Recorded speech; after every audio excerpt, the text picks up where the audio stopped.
마켓 무버입니다. K-뷰티로 불리는 한국 화장품들, 국내에서뿐만 아니라 해외에서도 인기가 참 많다는 사실 알고 계실 텐데요. 글로벌 트렌드를 좀 살펴보면요. 이제는 굿즈 겟어웨이라는 트렌드가 새로 생겼다고 합니다. 여행지에서 특정 제품을 구매하거나 이를 아예 목적으로 해서 여행을 계획하는 트렌드인데요. 우리나라를 방문하는 방문객, 외국인 관광객 10명 중에 1명은 이 굿즈 겟어웨이를 위해서 한국에 방문한다고 합니다. 가장 많이 선호하는 제품이 바로 화장품이라고 하는데요.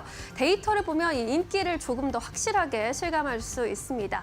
역대 화장품 수출액을 보면요. 2022년부터 23년, 24년까지 꾸준히 수출액이 우상향 곡선을 그리고 있는데 특히 2024년 지난해에는 전년 대비 20%나 증가를 하면서 102억 달러의 수출액을 올렸습니다. 사상 최대치를 기록한 거고요. 올해도 수출에는 청신호가 켜져 있습니다. 지난 2월의 화장품 수출액 우리 돈으로 약 1조 3천억 원 기록하면서 전년 동월 대비 23.8%나 폭증을 했고요. 지난 1월에 5.5%가량 소폭 하락하면서 우려감을 좀 안긴 바 있는데 다시금 플러스로 확실하게 전환을 하면서 화장품 수출의 불확실성을 말끔히 해소했다는 평가를 받아가고 있습니다.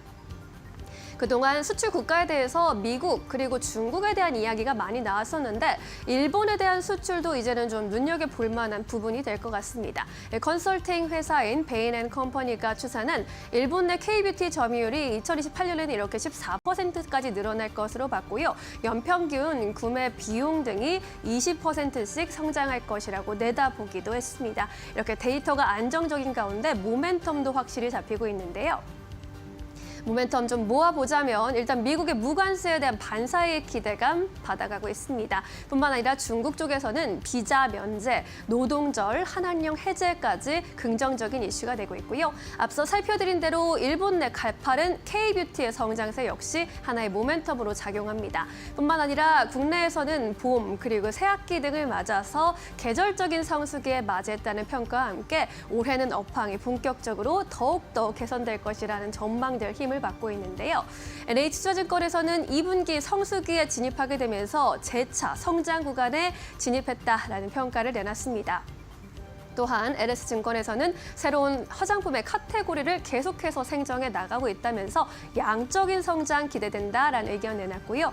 유진투자증권에서도 화장품 수출 권역이 확대된다면서 오히려 건재한 업황 보여주고 있다라고 평가했습니다. 현재 대다수의 증권가에서는 최선호주 ODM의 대표주자 코스맥스를 꼽고 있습니다. ODM의 성장세는 꺾이지 않을 것 같다라는 의견이 주를 이루고 있는 거고요. 키움증권에서는 빛나는 퓨어 플레이어라고 코스맥스를 평가했습니다.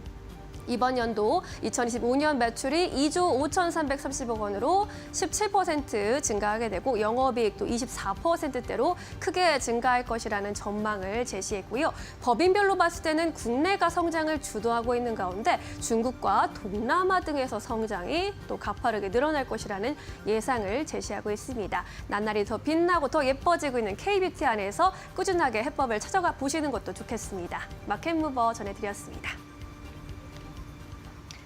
네, 이어서 오늘 시장에서 핫한 이슈와 종목들 함께 이야기 나눠보도록 하겠습니다. 오늘도 함께 해보도록 할게요. 지신포의 박근우 이사 모시고 이야기 나눠보도록 하겠습니다. 안녕하십니까? 안녕하십니까?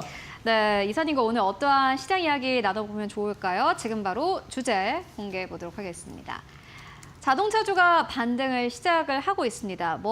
자동차주가 워낙 많긴 한데 보니까는 주가를 대표적으로 봤더니 현대차 같은 경우에는 3월 6일까지만 하더라도 이 주가가 19만 원대, 18만 원대였다가 지금 21만 원대까지 올라왔습니다. 주가가 꾸준히 반등세를 나타내고 있는 상황이고요. 특히나 오늘 자동차 전반적으로 반등세가 아주 강력하게 나오고 있습니다. 투자 전략을 어떻게 가져가 보면 좋을지 질문 들어보도록 하겠습니다. 네. 자동차주, 그러니까 완성차, 현대, 기아, 그다음에 현대 계열사들이죠. 모비스, 글로비스 사실 좀 약간 따로 볼 필요성이 있긴 합니다만 지금 현재는 같이 움직이고 있어요. 오늘은. 그렇죠. 그죠? 현대 모비스가 실질적으로 이제 주가 흐름을 대장으로 봐야 될 것 같고 오늘 현대 기아차가 이제 표현상 좀 약간 시쳇말이긴 합니다만 약간 뜬금포 상승을 좀 보여줬는데.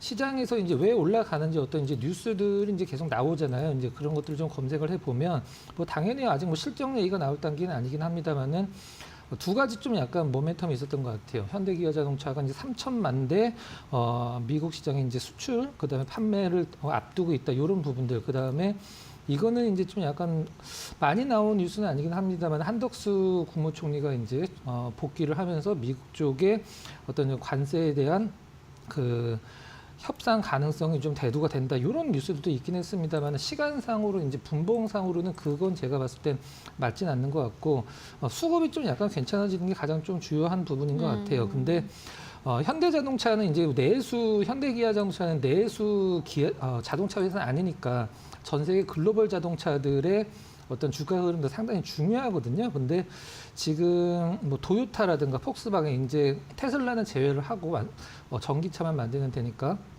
기존에 이제 완성차 업체들의 넘버 1, 넘버 2, 이제 현대자동차는 지금 뭐 넘버 3 정도 하고 있으니까 그 앞선 1위 2위 기업들의 주가 흐름을 보면 어느 정도 현대자동차의 주가도 힌트를 얻을 수가 있는데 사실 지금 폭스바겐이나 도요타 자동차들도 주가 흐름이 좋지가 않아요. 근데 오늘만 봤을 때 현대자동차가 좀 약간 유독 올라가는 듯한 느낌이긴 한데 실적적으로 이제 앞으로 좀 기대할 수 있는 부분은 과거에 이제 미국 시장 얘기가 이제 오늘 현대차에서 많이 나오고 있는데 과거에는 이제 현대자동차가 미국 시장에서 이런 느낌이었죠. 뭐 흑인들이 타는 차 아니면 뭐 렌트카 전용차 뭐 이런 식의 느낌이 굉장히 강했었는데 지금 제네시스가 이제 미국에서 판매량이 굉장히 급속도로 커지고 있더라고요. 우리나라에서도 지금 현재 현대자동차 전체의 어떤 그 자동차 판매 평균 가격이 있잖아요. 그러니까 과거에는 뭐 약간 뭐 아벤떼라든가 이런 좀 싼 차들이 많이 팔렸다라고 하면 지금 해외 기준으로 평균 판매 가격이 거의 7천만 원에 육박할 정도로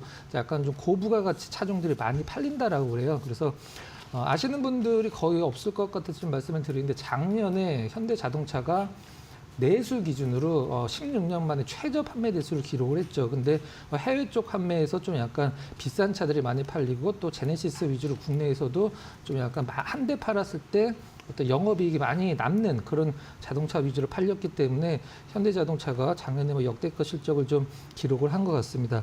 일단 시장에서 이제 리포트들을 딱 보면 이제 뭐 매수 의견도 중요하죠. 이제 제도권에서 많이 나오는 뭐 홀드 아니면 뭐 바이, 스트롱 바이 이런 식의 의견이 나오는데 현대자동차, 기아자동차 의견은 다 바이인데 좀 안에를 들여다보면 목표 주가를 다 하향을 하고 있어요.